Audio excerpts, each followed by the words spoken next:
Bulletin की शुरुआत करते हैं। राज्यपाल हरिभाऊ बागड़े साय राजा पार्क स्थित गुरुद्वारा पहुंचे और उन्होंने वहां मत्था टेका और गुरुवाणी का श्रवण किया। बता दें कि बागड़े ने वीर बालक दिवस पर 10वें गुरु गोविंद सिंह की 4 साहिबजादों के बलिदान को भी याद किया और कहा कि भारतीय संस्कृति में यह वीरता और शौर्य की अनूठी मिसाल है। उन्होंने कहा कि यह दिवस उनके शौर्य और त्याग के स्मरण का है। राज्यपाल ने भारत की शौर्य परंपरा के पर्याय गुरु गोविंद सिंह जी की एवं उनके 4 साहिबजादों को नमन करते हुए गुरुद्वारा साहिब में उन्हें श्रद्धा निवेदित की और साथ ही आपको बता दें कि राज्यपाल ने वीर बालकों के शौर्य और बलिदान को याद करते हुए नमन किया।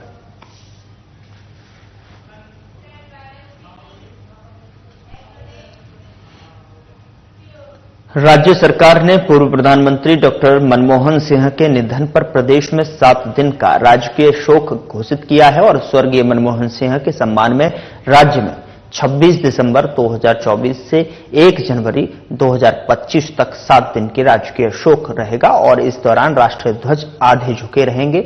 बता दें कि किसी भी आधिकारिक मनोरंजन कार्यक्रम का आयोजन नहीं किया जाएगा। पूर्व प्रधानमंत्री डॉक्टर मनमोहन सिंह का निधन गुरुवार को नई दिल्ली स्थित अखिल भारतीय आयुर्विज्ञान संस्थान यानी कि एम्स में हो गया। बता दें कि भारत सरकार द्वारा स्वर्गीय डॉक्टर मनमोहन सिंह को राजकीय सम्मान के साथ अंतिम विदाई दी जाएगी और अंतिम संस्कार के दिन सभी राजनयिक मिशनों एवं विदेशों में भी उच्चायोगों में राष्ट्रीय ध्वज आधे झुके रहेंगे।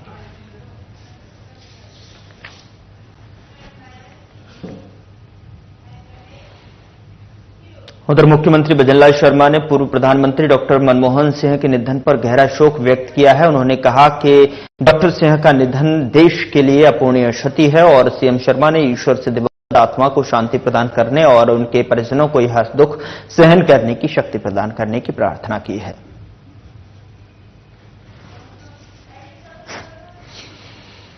तो 26 दिसंबर 2024 से 1 जनवरी 2025 तक जो है राजकीय शोक रहेगा और ऐसे में जो है अंतिम संस्कार के दिन सभी राजनयिक मिशनों एवं विदेशों में भी उच्चायोगों में राष्ट्रीय ध्वज आधे झुके रहेंगे।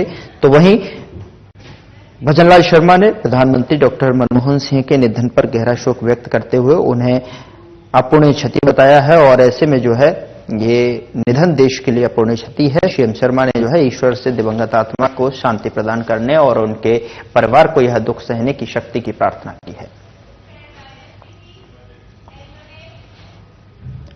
उधर राजस्थान विधानसभा ने जो है नेता प्रतिपक्ष टीकाराम जूली ने पूर्व प्रधानमंत्री डॉक्टर मनमोहन सिंह के निधन पर गहरा शोक व्यक्त किया है और उनके निधन को देश के साथ ही विश्व के आर्थिक जगत के लिए अपूरणीय क्षति बताया है। प्रतिपक्ष ने नेता जूली ने अपने शोक संदेश में बताया कि मनमोहन सिंह का जन्म पाक के पंजाब प्रांत में 26 सितंबर 1932 को हुआ था। देश के विभाजन के बाद में मनमोहन सिंह का परिवार भारत आ गया था और पंजाब विश्वविद्यालय से स्नातक और स्नातकोत्तर जो है की पढ़ाई की और बाद में जो है मनमोहन सिंह ने कैम्ब्रिज विश्वविद्यालय से पीएचडी और ऑक्सफोर्ड यूनिवर्सिटी से डीफिल भी किया। और आपको बता दें कि मनमोहन ने अर्थशास्त्र के शिक्षक के तौर पर भी काफी ख्याति अर्जित की और वे पंजाब विश्वविद्यालय और बाद में प्रतिष्ठित दिल्ली स्कूल ऑफ इकोनॉमिक्स में प्रोफेसर रहे। जूली ने कहा कि वाणिज्य एवं उद्योग वित्त मंत्रालय में आर्थिक सलाहकार रहे मनमोहन सिंह योजना आयोग के उपाध्यक्ष और रिजर्व बैंक के गवर्नर, उसके बाद जो है पीएम के आर्थिक सलाहकार और विश्वविद्यालय अनुदान आयोग के अध्यक्ष जैसे महत्वपूर्ण पदों पर रहे। उन्होंने कहा कि देश उनके उल्लेखनीय योगदान के लिए उन्हें सदैव आदर और सम्मान से याद करेगा।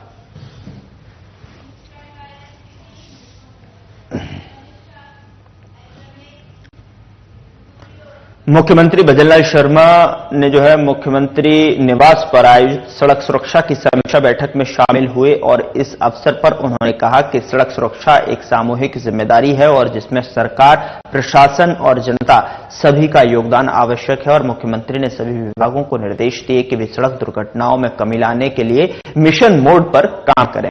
उन्होंने कहा कि दुर्घटना संभावित स्थानों को चिन्हित कर इनका शीघ्र सुधार किया जाए और प्रदेश भर में चिन्हित ब्लैक स्पॉट्स को प्राथमिकता के आधार पर ठीक किया जाए।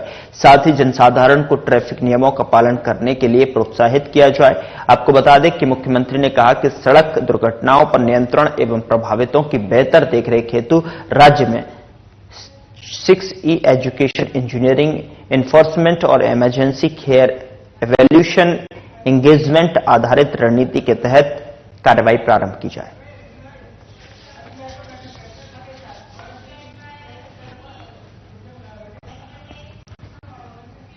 उधर जयपुर विकास प्राधिकरण द्वारा जोन 11 में अजमेर रोड, बांकरोटा, जयसिंहपुरा और में 30 फीट रोड सीमा को अतिक्रमण मुक्त करवाया गया और साथ ही जोन 10 में इकोलॉजिकल जोन ग्राम बगराना में सरकारी भूमि को अतिक्रमण मुक्त और सुमेल रोड बालाजी चैम्बर के सामने सरकारी भूमि को अतिक्रमण मुक्त और पार्वती नगर में सड़क सीमा से अतिक्रमण को हटाए गए। निजी खातेदारी के करीब 15 बीघा कृषि भूमि पर 2 नवीन अवैध कॉलोनियों को प्रारंभिक स्तर पर ही पूर्णतः ध्वस्त किया गया।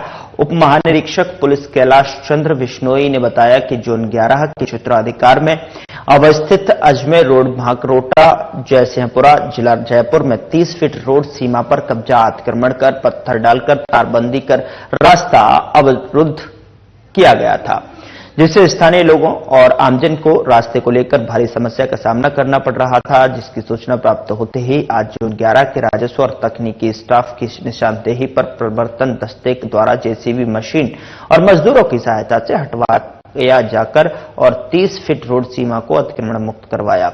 इसी तरह कई क्षेत्रों में भी अतिक्रमण मुक्त कार्रवाई की गई।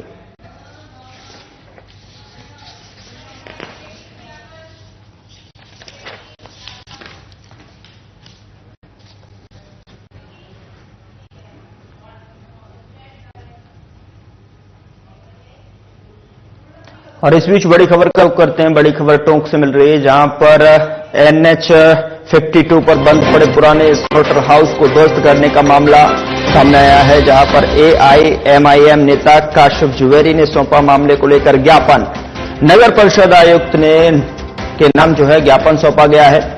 स्लॉटर हाउस के लिए जगह देने की उसमें मांग रखी गई है। शहर में बड़ी आबादी के मांस के सेवन का भी हवाला दिया है।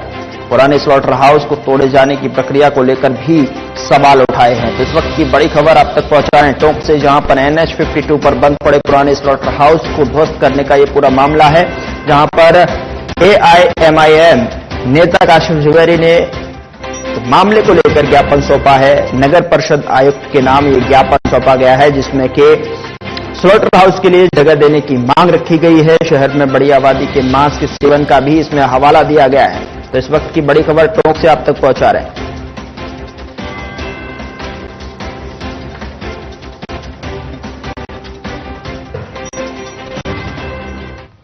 चलिए खबरों में आगे बढ़ते हैं। शासन सचिव कृषि एवं उद्यानिकी राजन विशाल ने गुरुवार को डिंडोल जयपुर में स्थापित राजस्थान राज्य बीज निगम के विधान केंद्र और विधायक केंद्र, राजस्थान ऑलिव कल्टीवेशन सेंटर, अनार उत्कृष्टता केंद्र और राजहंस नर्सरी का अवलोकन किया। शासन सचिव ने उत्कृष्टता केंद्र पर स्थापित shade net house, poly house, nursery block और मातृ वृक्ष ब्लॉक ऑटोमेशन यूनिट का निरीक्षण कर उत्कृष्टता केंद्र और नर्सरी में उगाए जा रहे पौधों और सब्जियों के बारे में विस्तार से जानकारी ली है और उत्कृष्टता केंद्र और राजहंस नर्सरी पर कर्नाटक और तमिलनाडु राज्यों के नर्सरी मॉडल को लेकर अध्ययन कर राजस्थान की जलवायु के मद्देनजर आवश्यक सुधार कर अपनाने की सलाह दी है। उत्कृष्टता केंद्रों पर पानी की उपलब्धता एवं गुणवत्ता की जानकारी लेकर ज्यादा से ज्यादा वर्षा जल संग्रहण हेतु विभागीय अधिकारियों को निर्देशित किया गया है।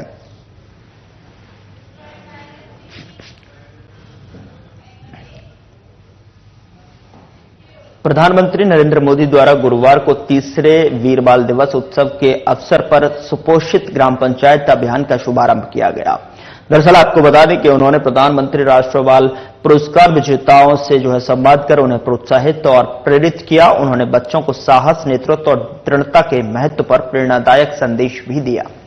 साथ ही आपको बता दें कि उप मुख्यमंत्री दिया कुमारी इस अवसर पर जयपुर में OTS स्थित भगवत सिंह मेहता सभागार में कार्यक्रम के दूरदर्शन पर लाइव प्रसारण में उपस्थित रहकर सहभागिता की और उन्होंने इस अवसर पर पत्रकारों से बात करते हुए कहा कि प्रधानमंत्री नरेंद्र मोदी द्वारा वीर बाल दिवस के अवसर पर सुपोषित ग्राम पंचायत अभियान का शुभारंभ किया गया है। यह प्रसन्नता की बात है।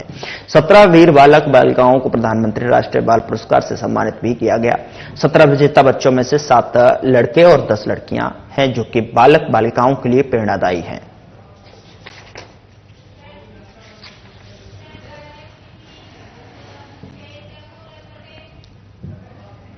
उधर अलवर सांसद एवं केंद्रीय पर्यावरण, जलवायु परिवर्तन एवं वन मंत्री भूपेंद्र यादव ने अलवर सांसद खेल उत्सव का जो है बहरोड के आरपीएस इंटरनेशनल स्कूल, नीमराणा के राठ इंटरनेशनल स्कूल और भिवानी के एसएस क्रिकेट अकादमी में फीता काटकर और गुब्बारे उड़ाकर शुभारंभ किया। वहीं पर्यावरण एवं वन राज्य मंत्री संजय शर्मा ने अलवर शहर के आरआर कॉलेज को सांसद खेल उत्सव का शुभारंभ किया। केंद्रीय मंत्री भूपेंद्र यादव ने क्रिकेट प्रतियोगिता में भाग ले रही सभी टीमों के खिलाड़ियों से मुलाकात की और उनका उत्साहवर्धन किया। उन्होंने बहरोड ब्लॉक से प्रतियोगिता में खेलने वाली प्रथम दोनों टीमों के कप्तानों के साथ टॉस कर जो है प्रतियोगिता का शुभारंभ किया और उन्होंने कहा कि प्रधानमंत्री नरेंद्र मोदी के नेतृत्व में जिस तरीके से जो है खेल प्रतिभाओं का जो है आगे लेकर आना और अलवर सांसद खेल उत्सव आयोजित किया जा रहा है। इस उत्सव के अंतर्गत जिले में 2 चरणों में खेल प्रतियोगिताएं आयोजित की जा रही हैं। पहले चरण में क्रिकेट प्रतियोगिता का आयोजन किया जा रहा है, जबकि दूसरे चरण में खो-खो, कबड्डी और कुश्ती, बास्केटबॉल और प्रतियोगिता का आयोजन भी किया जाएगा।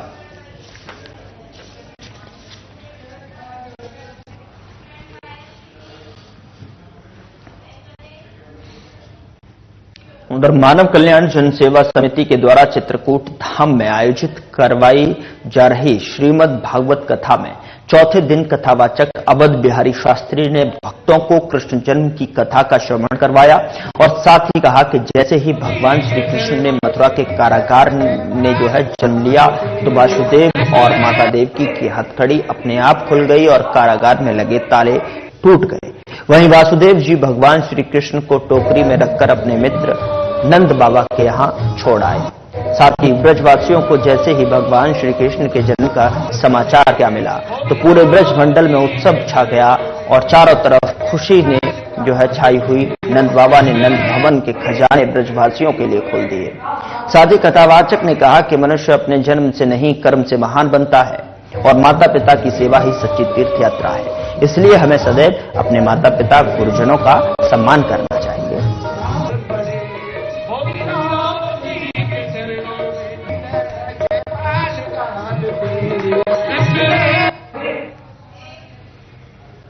उधर राजस्थान विधानसभा अध्यक्ष वासुदेव देवनानी ने 2 दिवसीय कोलकाता यात्रा के दौरान गुरुवार को वहां के विभिन्न आध्यात्मिक स्थलों पर पहुंचकर पूजा अर्चना कर प्रदेश की खुशहाली और समृद्धि की कामना की। देवनानी ने कोलकाता के कालीघाट स्थित शक्तिपीठ मंदिर में मां काली के दर्शन किए और वे हुगली नदी के पश्चिमी तट पर स्थित बेलूड़ मठ गए। और आपको बता दें कि आध्यात्मिक स्थलों पर जो है श्री देवनानी ने पूजा अर्चना और आरती कर सर्व कल्याण के लिए प्रार्थना की। देवनानी ने बताया कि कालीघाट शक्तिपीठ देश की प्रमुख 51 शक्तिपीठों में से एक है। उन्होंने बताया कि बेलूड़ मठ रामकृष्ण मिशन का मुख्यालय है और यह मठ सांप्रदायिक एकता का प्रतीक भी है और यहां रामकृष्ण परमहंस, मां शारदा और स्वामी विवेकानंद की शिक्षाओं पर जो है शोध, अनुसंधान और प्रचार प्रसार किया जाता रहा है। वहीं राजस्थान विधानसभा अध्यक्ष वासुदेव देवनानी की कोलकाता में पश्चिम बंगाल विधानसभा के अध्यक्ष विमन बनर्जी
कि हम अपने समाज परिवार के अंदर इन वीर बाल साहबजादे वीर बालकों का हम जिक्र करें, उनकी प्रेरणा बनाएं, उनके बच्चों के उनके जीवन के बारे में बताने का प्रयास करना चाहिए।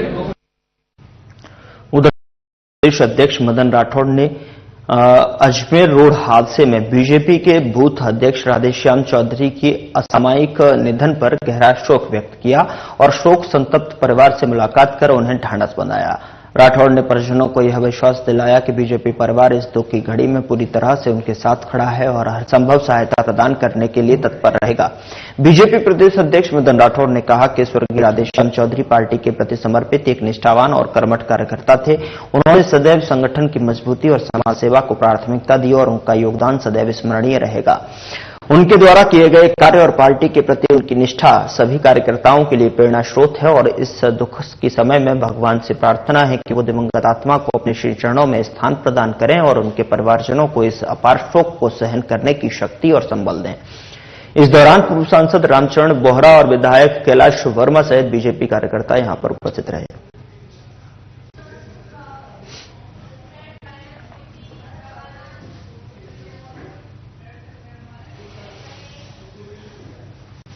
उधर भारतीय बीमा विनियामक विकास प्राधिकरण द्वारा प्रस्तावित सबको बीमा अभियान 2047 के प्रचार प्रसार के लिए जागरूकता प्रचार रथ को गुरुवार को हरी झंडी दिखाकर रवाना किया गया। बता दें कि राज्य बीमा एवं प्रावधायी निधि विभाग के संयुक्त निदेशक और योजना के नोडल अधिकारी Mahipal Motsara, Bajaj Allianz life insurance के जिला प्रतिनिधि महेंद्र शर्मा और योजना प्रभारी एवं सहायक प्रशासनिक अधिकारी मांगीलाल बिश्नोई आदि ने कार्यालय परिसर में रवाना किया और मोटसरा ने बताया कि प्रचार रथ का उद्देश्य आमजन में बीमा के प्रति जागरूकता पैदा करना। उन्होंने बताया कि प्रचार रथ के माध्यम से समाज के प्रत्येक व्यक्ति को जागरूक और बीमा के माध्यम से वित्तीय सुरक्षा प्रदान करने के प्रयास किए जाएंगे। इस दौरान प्रोग्रामर महेंद्र शर्मा, संस्थापक प्रभारी विजय सिरोही आदि विशिष्ट अधिकारी यहां पर मौजूद रहे।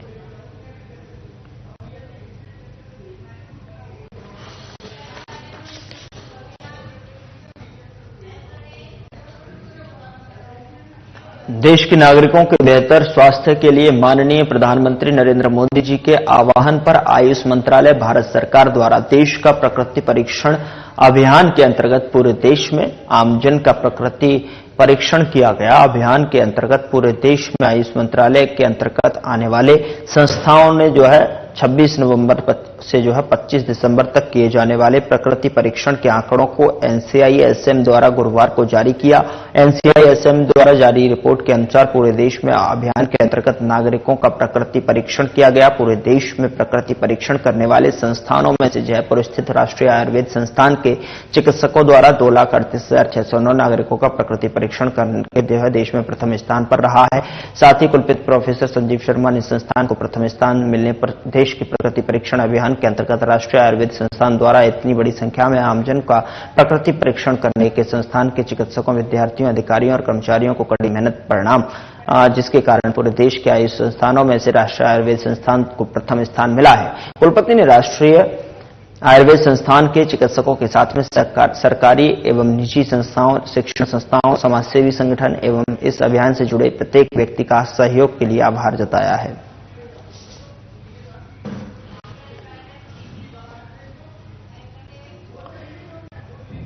खाद्य और नागरिक आपूर्ति विभाग मंत्री सुमित गोदारा के निर्देशानुसार एलपीजी के दुरुपयोग एवं अवैध रिफिलिंग की रोकथाम के लिए अभियान के तहत गठित टीम ने विभिन्न स्थानों पर औचक निरीक्षण किया। जिला रसद अधिकारी वीरेंद्र सिंह चौधरी, प्रवर्तन अधिकारी पवन सुथार, प्रवर्तन निरीक्षक प्रखर भार्गव की टीम के औचक निरीक्षण इस टीम में शामिल रही। सिनेमैजिक के पास में श्री कृष्णा बिल्डर्स के सामने बाड़े में घरेलू गैस सिलेंडरों के अवैध दुरुपयोग की सूचना प्राप्त होने पर मौके पर भंवरलाल को घरेलू गैस सिलेंडरों से अवैध रिफिलिंग और भंडारण करते हुए पाया गया। उसके विरुद्ध कार्रवाई करते हुए 16 गैस सिलेंडर, इलेक्ट्रॉनिक कांटा और गैस रिफिलिंग मशीन जब्त की गई है। इसी टीम ने मुक्ता प्रसाद नगर में आकाश स्वीट्स के पास सलाम कुरैशी को घरेलू गैस सिलेंडर से वाहनों में अवैध रूप से गैस भरते हुए पाए जाने पर एक सिलेंडर, इलेक्ट्रॉनिक कांटा और गैस रिफिलिंग की मशीन जब्त की गई है। इन दोनों प्रकरणों में आरोपियों के विरुद्ध एलपीजी अधिनियम के अंतर्गत कार्रवाई की गई है।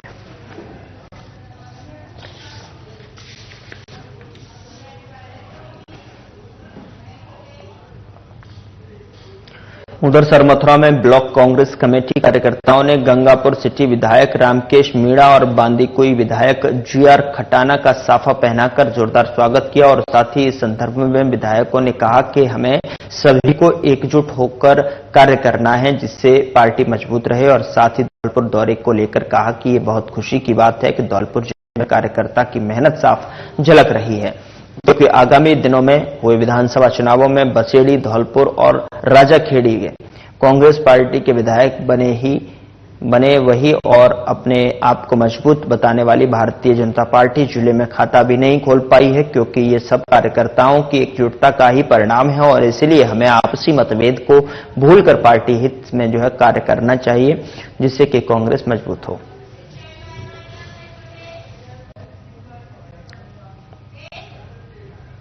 फिलहाल बुलेटिन में इतना ही। नमस्कार।